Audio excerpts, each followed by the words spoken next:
Hello students, welcome back to my YouTube channel. आज का जो वीडियो होने वाला है वो इतना इतना इतना इम्पोर्टेंट है कि आपको इतनी क्लैरिटी मिल जाएगी इकोनॉमिक के पेपर को लेकर। ओके, कौन से पेपर को लेकर?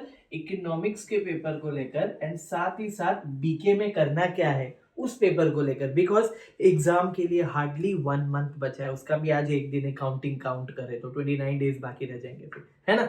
Okay, so let's not waste more time, और टाइम हमें वेस्ट नहीं करना चाहिए। ओके, तो सबसे पहले हम इकोनॉमिक्स का देखते हैं। जिन बच्चों को सिर्फ पास होना है, अच्छे मार्क्स लाने, नहीं ज्यादा नहीं लाने, तो जो बच्चे ऐसे सोच रहे हैं कि प्रायोरिटी 1 में देखो क्या है। प्रायोरिटी 1 में micro economics and macro economy, utility analysis and demand analysis, यही से ये आराम से 30 मार्क्स गेन कर सकते हो। सेकेंडली, प्रायोरिटी 2 में देखो क्या है। Forms of market, elasticity of demand and national income. यहां से भी आप आराम से 30 मार्क्स गेन कर सकते हो। देखो 60 मार्क्स यही हो गए, 20 मार्क्स आपको कहां से मिलेंगे? मैंने पहले ही उसके लिए ऑब्जेक्टिव का बता के रखा है। ऑब्जेक्टिव के लिए सेपरेट वीडियो बनाया हुआ है, and question number 5 of economics के लिए भी सेपरेट वीडियो बनाया गया है। अब रही बात एक क्वेश्चन कि प्रायोरिटी 1 में जो चैप्टर्स है और प्रायोरिटी 2 में जो चैप्टर्स है उसके लिए आईएमपी क्वेश्चंस कहाँ मिलेंगे? तो उसके लिए आईएमपी क्वेश्चन, जो मेरे बच्चे यहाँ पे नए चैनल पे है, पहली बार मेरा वीडियो देख रहे हो, उनको पता होना चाहिए मेरे वीडियो सेपरेटली अवेलेबल है स्पेशली फॉर क्वेश्चंस। और सेट 1 अवेलेबल है इकोनॉमिक का, सेट 2 अवेलेबल है इकोनॉमिक का, एंड साथ ही साथ बोनस क्वेश्चन भी कल ही रिलीज हो गए इकोनॉमिक्स के। तो आपको वही से सिर्फ पढ़ना है। और जो बच्चों का सवाल है कि सर उतना ही पढ़ना है, द आंसर इज यस, आपको एग्जाम के लिए उतना ही पढ़ना है। ओके, और जिन बच्चों को लगता है कि सर इनफ नहीं लग रहा है मुझे प्रायोरिटी 1 प्रायोरिटी 2, तो वो प्रायोरिटी 3 पे भी जा सकते हैं, जहाँ पे forms market, money market and capital market है, इंडेक्स नंबर है, and public finance in India. ये 3 चीजें है। और प्रायोरिटी 4 में वही बच्चे जाएंगे जिनको लगता है कि मुझे कुछ नहीं छोड़ना है सिलेबस में से, that is supply analysis and foreign trade. Okay, तो याद रखना इन सबके पूरा डिटेलिंग नहीं पढ़ना है आपको, जो टेक्स्ट बुक में क्वेश्चन अवेलेबल है। सिर्फ वही क्वेश्चन पढ़ना है जो सेट 1 और सेट 2 और बोनस क्वेश्चन में जो मैंने प्रोवाइड किया, आपको सब कुछ प्रोवाइड किया है। आंसर्स कैसे लिखना है, क्या लिखना है, आज सैटरडे संडे लाइव सेशन में सारी चीजें मैं बताता रहता हूं, तो आपको टेंशन लेने की जरूरत नहीं है। सब कुछ आपके आगे, बस आपको मेरे वीडियोस ढूंढने, उनको वॉच करना है, उनके थ्रू क्वेश्चंस लेने, बेनिफिट लेना है। आपको कोई चैनल लाइक सब्सक्राइब कुछ करने की जरूरत नहीं है, बस बेनिफिट लो और अच्छे नंबर से एग्जाम्स में पास हो, है ना। Okay, understood this scenario. See एक बार आप देख सकते हैं सिनेरियो प्रॉपर। उसके बाद आप बीके में देख सकते हैं। बीके में मैंने कुछ स्ट्रैटेजी बनाई है। If you can see, we have strategy 1, हमारे पास क्या है, स्ट्रैटेजी 1 है, स्ट्रैटेजी 2 है, ओके, और उसके बाद है हमारे पास स्ट्रैटेजी 3। स्ट्रैटेजी 3 में हम बाद में जाएंगे, सबसे पहले हम डिस्कस करेंगे दैट स्ट्रैटेजी 1 क्या कहती है, स्ट्रैटेजी 2 क्या कहती है। ओके, फिर हम देखेंगे स्ट्रैटेजी 3। चलो नए मैथ्सर का उद्घाटन कर देते हैं। Okay, this seems very nice, अच्छा लग रहा है, ऑरेंज है। ओके, सो या स्ट्रैटेजी 1 देखो, आपको बीके का पेपर करते वक्त ये चीज आपके माइंड में होनी चाहिए कि सिर्फ मैं यही ऑप्शन फॉलो करूंगा या करूंगी, या यही ऑप्शन फॉलो करूंगा। आपको दो नाव पे एक साथ सवार आप नहीं हो सकते हो, मेक श्योर। कैसे? अब जवाब आपको मिलेगा। अगर आप एग्जाम में कर रहे हो तो ऑब्जेक्टिव्स के अलावा, फिलहाल हम ऑब्जेक्टिव्स को साइड में रखते हैं, है ना, ऑब्जेक्टिव्स को हम फिलहाल साइड में रखते हैं। ऑब्जेक्टिव्स के अलावा आपको क्वेश्चन नंबर 2 में क्या करना है? क्वेश्चन नंबर 2 में करना है admission of partner. Question number 3 में क्या करना है? Dissolution of firm. Admission of क्यों करना है? बैलेंस शीट टैली हो जाती है, टैली वाला क्वेश्चन है ना। और डिसोल्यूशन ऑफ फर्म क्यों करना है? कैश बैंक अकाउंट बनता है ना, वो भी टैली होता है, तो वो चीज हमें अच्छी होती है। उसके बाद होता है जिसकी जर्नल एंट्री स्ट्रांग है, वो अच्छे से क्या करेंगे? इश्यू ऑफ शेयर्स करेंगे। क्या करेंगे?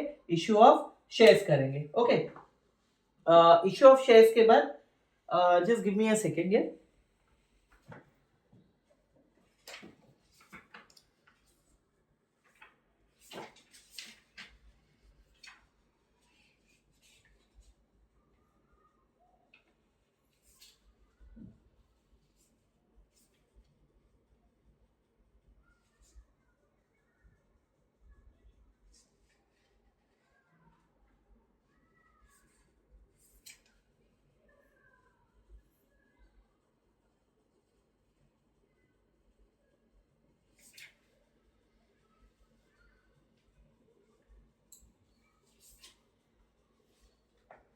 ओके, सो या let's back to the topic, sorry for wait.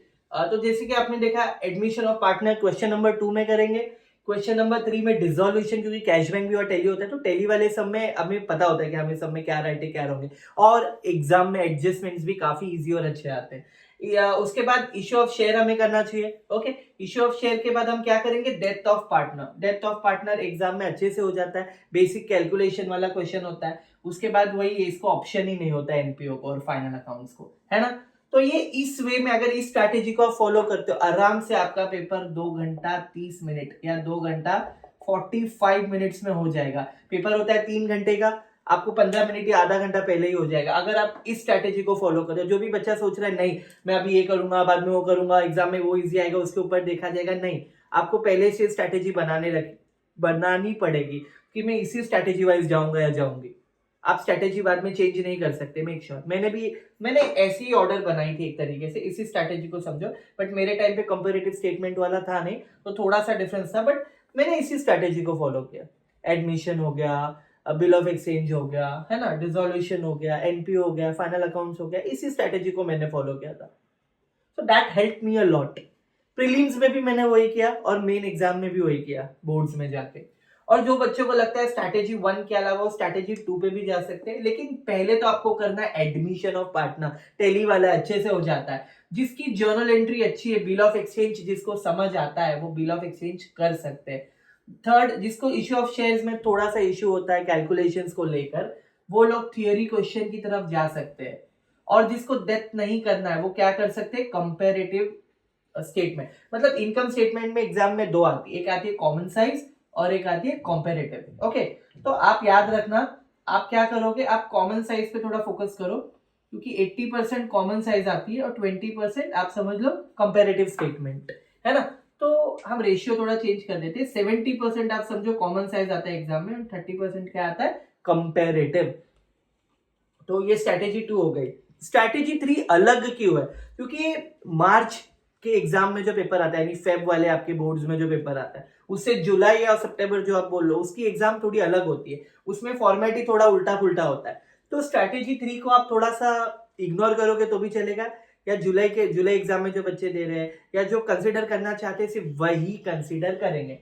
क्या करेंगे जुलाई एग्जाम वाले, एडमिशन करेंगे, उसका ऑप्शन डिसोल्यूशन है, बराबर, तो आप एडमिशन वाला करेंगे, डिसोल्यूशन वाला मत करो। ओके, सेकेंड क्वेश्चन नंबर 3 में क्या, bills of exchange and retirement, वो बच्चे क्या करेंगे, बिल्स ऑफ एक्सचेंज करेंगे, नॉट रिटायरमेंट। उसके बाद आता है डेथ या कंपैरेटिव स्टेटमेंट। तो आई बिलीव डेथ में बेसिक कैलकुलेशन होता है, उसका शेयर जो निकालना होता है वो वाला आप कर लो, कंपैरेटिव मत करो। Issue of share and theory वाले में से मुझे लगता है वो बच्चे थियोरी करेंगे तो ज्यादा बेटर है।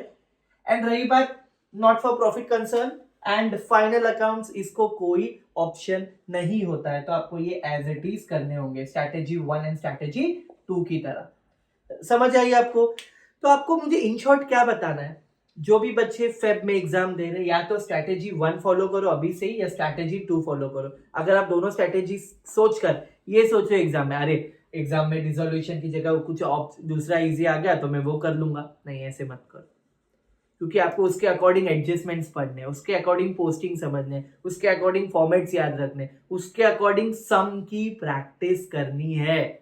तो आप मेक श्योर जब भी आप बीके कर रहे हो स्ट्रैटेजी बनाओ। स्ट्रैटेजी नहीं बनाओगे, प्लान के अकॉर्डिंग वर्क नहीं करोगे, एट द एंड आपको बहुत भारी नुकसान झेलना पड़ेगा। तो मेरा आपको सजेशन रहेगा एक, ओके, आपको फॉलो करना है नहीं करना, it completely depends on you कि इकोनॉमिक्स में क्या करना है। आपको पता चल गया, प्रायोरिटी 1 और प्रायोरिटी 2 को देख लो, ये देखो ज्यादा से ज्यादा, फिर थर्ड पे जाना है तो जाओ, फोर्थ आपके पास ऑप्शन रहेगा, और स्ट्रैटेजी यहाँ पे भी आपके पास ऑप्शन है। क्योंकि यहाँ पे भी अगर फिलअप्स की बात करूं, ऑब्जेक्टिव जितने भी आते हैं 20 मार्क्स के, उसका मैंने सेपरेट वीडियो बनाया है। तो आपको सिर्फ क्या करना है, स्ट्रैटेजी फॉलो करनी है, मैंने दिया हुआ पूरा टाइम टेबल देखना है 1 मंथ का, उसे कैसे करना है, फिर एग्जाम के टाइम पे भी मैं आपको बताऊंगा क्या करना है। तो आपको सिर्फ क्या करना है, क्वेश्चंस है, आंसर्स है, स्ट्रैटेजी है, आपके पास सब कुछ अवेलेबल है, आपको सिर्फ पढ़ना है। एक बार गौर से देख लो, एटलीस्ट आपके माइंड में बैठ जाए कि हाँ भाई मुझे स्ट्रैटेजी 1 फॉलो करूंगा। कुछ लड़कियां बोलेंगी सर मैं स्ट्रैटेजी 2 फॉलो करूंगी, मिक्स दोनों को मत करो। अंडरस्टूड, ये मेरी आपसे रिक्वेस्ट है। स्ट्रैटेजी 3 बहुत कम लोगों के लिए जो जुलाई एग्जाम देते हैं, एग्जाम में अगड़म तिगड़म पेपर आ जाए तो, लेकिन वो मोस्टली नहीं होगा। 1 और 2 में आपके पास ऑप्शन या चॉइस है। इकोनॉमिक्स में भी आपके पास चॉइस है। और रही बात जो बच्चे पूछे सर एसपीओसी नहीं दिया, दे दिया है, इसके पहले वीडियो रिलीज हो जाएगा आज ही 11th ऑफ जनवरी 2025 शाम को 7:30 बजे। ये कब रिलीज होगा? 12th ऑफ जनवरी रिलीज हो जाएगा। 12th ऑफ जनवरी रिलीज हो जाएगा। ओके, मॉर्निंग में रिलीज हो जाएगा 9 बजे सुबह।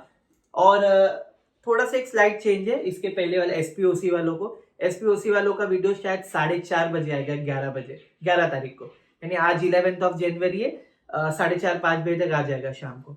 एंड रही बात, मेरे वीडियो सुबह 9 बजे आते हैं, शाम को 4:30 बजे आते हैं, या तो शाम को 7:30 बजे आते हैं। ये 3 टाइम पे यूजुअली आते हैं। बाकी जो भी शॉर्ट कंसेप्ट होता है वो मैं 2 वे में आपको समझाता हूँ। पहले एक शॉर्ट वीडियोस बना के समझा देता हूँ, दूसरे में क्या करता हूँ कि जो भी लाइव सेशन होता है स्पेशली ऑन सैटरडे संडे, उसमें मैं अच्छे से डिस्कस करता हूँ। क्या मैंने बोला, वीडियोस कब आते हैं मेरे?